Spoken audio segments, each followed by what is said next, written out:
teman-teman, kembali lagi di Jendela Kamar Film dan terima kasih sudah klik video ini. Film ini menceritakan tentang sekelompok pembersih TKP berjuang untuk melarikan diri dari rumah pembunuhan. Mereka mengalami halusinasi yang mengerikan dan harus menghadapi penyesalan dan ketakutan pribadi mereka. Oh ya teman, tak lupa Citra selalu ingatkan, ini semua berisi spoiler. Jika bagi teman-teman yang tidak masalah, ayo masuk lewat jendela, karena tidak ada pintunya. Dan mari kita mulai alur ceritanya.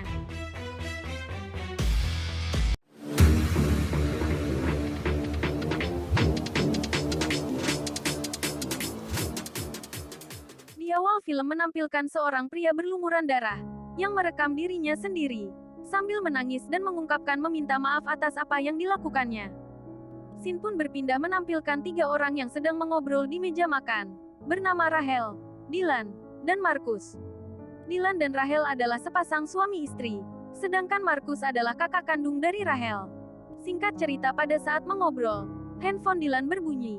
Ternyata itu telepon dari Rios yang meminta bantuan kepada Dylan untuk membersihkan TKP pembunuhan satu keluarga.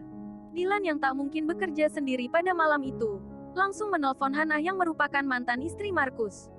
Hannah pun mengiyakan perintah Dylan untuk bertugas malam itu. Dylan juga mengajak istrinya dan Markus untuk menuju ke TKP. Saat berangkat menuju ke TKP, Markus yang tidak tahu bahwa Hannah juga akan bergabung membantu, kecewa akan keputusan Dylan. Namun Markus diminta untuk profesional, karena tidak ada pilihan lain. Dan Markus mengikuti keinginan Dylan, mengalah dengan egonya. Sesampainya di TKP, Rios langsung memberikan kunci kepada Dylan, dan berterima kasih telah datang ke TKP. Tak lama datanglah Hannah.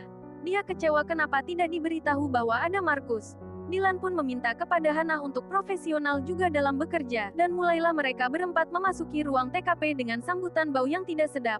Dylan sebagai ketua tim langsung membagi kelompok. Hannah bersama Rahel, sedangkan Dylan bersama Markus.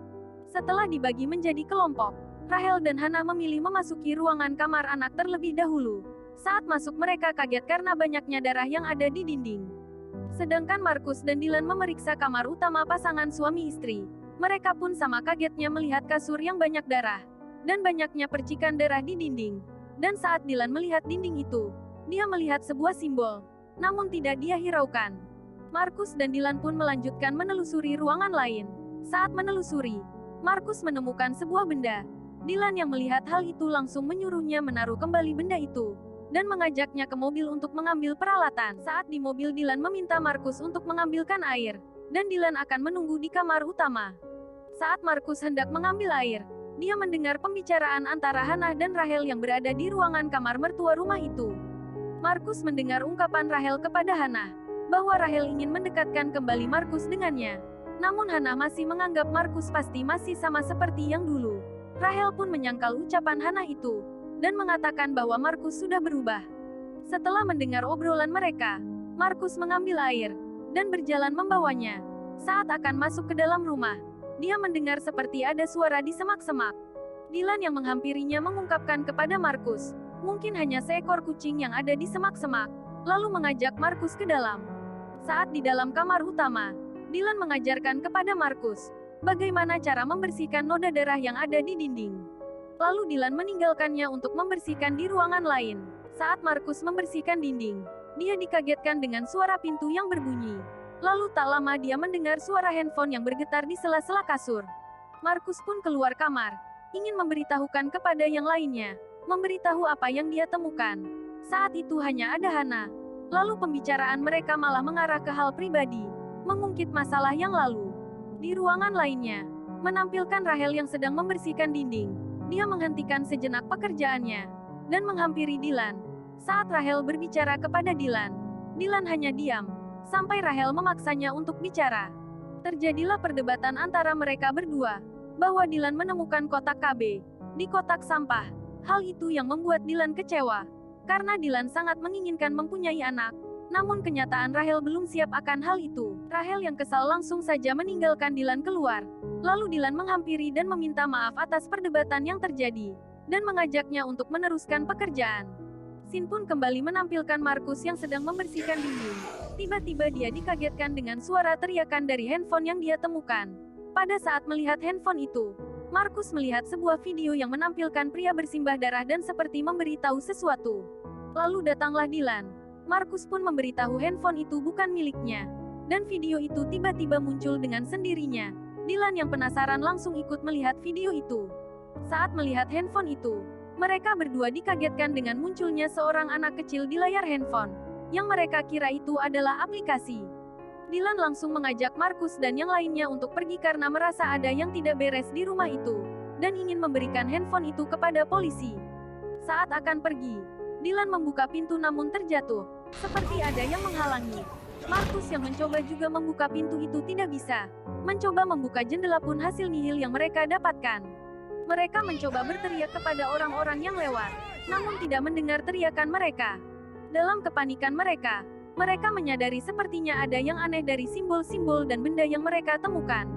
Lalu Dylan berusaha menelpon Rios, menggunakan handphonenya, namun tidak tersambung. Memakai handphone Rachel pun sama tidak ada suara yang tersambung. Tiba-tiba handphone yang ditemukan Markus ada yang menelpon. Saat Markus mengangkatnya tidak ada suara. Lalu Dylan mencoba menelpon Rios memakai handphone itu. Namun hanya suara Rios yang berbicara, tanpa Rios mendengar ucapan Dylan. Saat Dylan dan Hannah membicarakan simbol-simbol itu, Rachel berhalusinasi mendengar suara tangisan bayi. Rachel menyebut bayi itu bernama Hailey. Rachel merasa bersalah karena dia telah kehilangan bayinya yang baru berusia 6 bulan. Dikarenakan belum kesiapan dia menjadi ibu. Dikarenakan halusinasi itu, Rachel pun jujur kepada Dylan. Dan Dylan memaafkan atas kejujuran Rachel yang menutupi kehamilannya. Tak lama Markus berteriak di depan pintu. Ada seseorang yang datang. Mereka langsung saja berteriak sekencang-kencangnya. Namun sama sekali suara mereka tidak terdengar. Sampai orang itu pun pergi. Saat Markus mencoba membuka pintu itu pun terbuka. Mereka pun dibuat terperangah saat melihat cahaya terang yang muncul di hadapan mereka. Rachel yang mencoba berjalan ke dalam ruangan bercahaya itu. Tiba-tiba ada yang menarik kaki Rachel.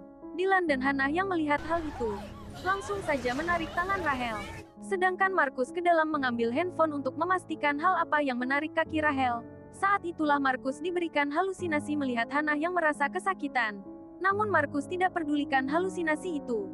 Dan langsung berlari sambil membawa handphone yang dipegangnya. Saat Markus mengarahkan handphone itu, dia kaget melihat 3 makhluk halus yang menarik kaki Rachel. Dengan sigap Markus mengambil salah satu benda di rumah itu, dan memukulkannya di dekat kaki Rachel, hingga terlepas tangan 3 makhluk itu. Mereka berempat langsung berlari ke ruang tamu, dan yakin bahwa ada sesuatu yang menahan mereka supaya tidak bisa pergi dari rumah itu. Lantas Dylan meminta Markus untuk mengambil handphone itu. Lalu mereka berempat melihat video yang menampilkan pria penuh darah, meminta maaf atas perbuatannya, dan memberitahu jika benda-benda itu akan membuat halusinasi dan sangat berpengaruh. Dan yang terjadi pada keluarganya adalah pengaruh benda itu, bukan keinginannya menghilangkan nyawa mereka. Setelah melihat video itu mereka bergegas mencari artefak Nordik yang dimaksud. Lalu mereka mendapatkan penjelasan bahwa benda itu akan memberikan keabadian tetapi dapat membuat semua orang di sekitarnya menjadi gila. Dan mereka pun sadar, apa yang dialami halusinasi Rachel dan Markus adalah sebuah ketakutan. Dan cara untuk menghentikan semua ini adalah dengan kehancuran total dari objek yang ditorehkan oleh para dewa. Pada saat mereka berdiskusi, tiba-tiba Dylan merasakan sakit di kepalanya. Dan Rachel mencoba menenangkannya. Namun ada yang menahan tubuh Rachel agar tidak mendekati Dylan. Seketika leher Dylan pun robek, dan Dylan pun tewas di tempat. Mereka sangat sedih kehilangan Dylan. Namun mereka pun harus secepatnya pergi dari rumah itu. Markus menyuruh Rachel dan Hannah untuk memegang satu persatu artefak yang mereka dapatkan untuk melindungi diri. Saat mereka akan pergi mereka dikagetkan melihat Dylan yang berdiri. Lalu berteriak sambil berlari ke arah Rachel. Dan tiba-tiba Rachel pun berhalusinasi kembali. Dalam halusinasinya dia sedang pingsan di rumah. Lalu dibangunkan Dylan dan Markus. Tak lama Rachel pun sadar dari halusinasinya. Dan Markus langsung menenangkannya. Setelah Rachel sadar, mereka bertiga pergi menuruni tangga. Entah mengapa mereka mendengar suara bising yang berbunyi di kepala mereka. Dan tiba-tiba mereka ditampakkan oleh 3 orang korban pembunuhan yang langsung hilang tepat di hadapan mereka. Lalu Markus dan Hannah menyempatkan mencari potongan artefak yang lainnya dan meninggalkan Rachel. Setelah mendapatkan artefak itu, Markus dan Hannah mendengar suara ketukan jendela. Ternyata Rachel diberikan halusinasi melihat Dylan yang meminta tolong. Saat mereka menghampiri Rachel, mereka meminta Rachel jangan melepaskan artefak itu. Namun tiba-tiba ada hembusan asap yang mendorong tubuh Markus dan Hannah untuk menjauhi Rachel. Rahel yang dalam halusinasinya melihat Dylan mengajaknya pergi, langsung saja membukakan jendela, hingga sosok yang menyerupai Dylan itu memeluknya, yang membuat Rahel jatuh dan tewas. Lalu Hannah menarik tangan Markus membawanya ke ruang atas. Sosok makhluk itu pun menghampiri mereka. Dan saat Markus menahan pintu, Markus menyuruh Hannah untuk mencari 2 artefak yang lainnya. Saat Hannah mencari artefak, dia dikejutkan di hadapannya muncul sosok Dylan. Markus sambil menahan pintu mengingatkan Hannah bahwa apa yang dilihat itu tidak nyata. Namun Hannah hanya bisa menangis. Tanpa pilihan lain Markus langsung menghampiri Hannah, supaya dia tidak melepaskan artefak di tangannya. Dalam keadaan panik, Markus menenangkan Hannah, lalu menyuruh Hannah untuk mengambil 1 artefak yang tersisa di kamar tidur utama, untuk disatukan lalu dihancurkan. Sementara Markus akan mengalihkan perhatian makhluk itu. Hannah yang ingin melakukan hal itu, merasa tidak bisa melakukannya, karena resikonya Markus akan tertangkap dan menjadi korban selanjutnya. Lantas dengan terpaksa Hannah menuruti perintah Markus, karena tidak ada pilihan lain. Markus langsung berlari keluar dari kamar, untuk menarik perhatian makhluk itu. Dan Hannah pun juga langsung berlari ke kamar utama. Saat Markus berlari makhluk itu mengikuti Markus, hingga Markus terpojok di sudut ruangan, dan akhirnya Markus pun tewas. Saat Hannah di kamar utama, dalam keadaan takut dan panik, dia berusaha mencari 1 artefak yang tersisa.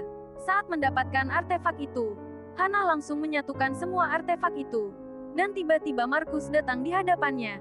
Namun suara Markus berubah saat berbicara. Saat itulah Hannah tahu, itu bukan Markus. Lalu Hannah langsung saja menghancurkan artefak itu menggunakan senter yang ada di tangannya.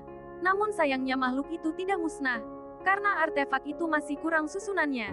Dan saat itulah makhluk itu datang, lalu mementalkan tubuh Hannah keluar jendela, hingga Hannah pun bernasib sama seperti yang lainnya. Dan film pun selesai. Citra ucapkan terima kasih kepada teman-teman yang sudah menonton dan subscribe Jendela Kamar Film. Semoga selalu diberikan kesehatan dan rezeki yang berlimpah. Amin. Citra di sini dan Jendela Kamar Film pamit undur diri dulu.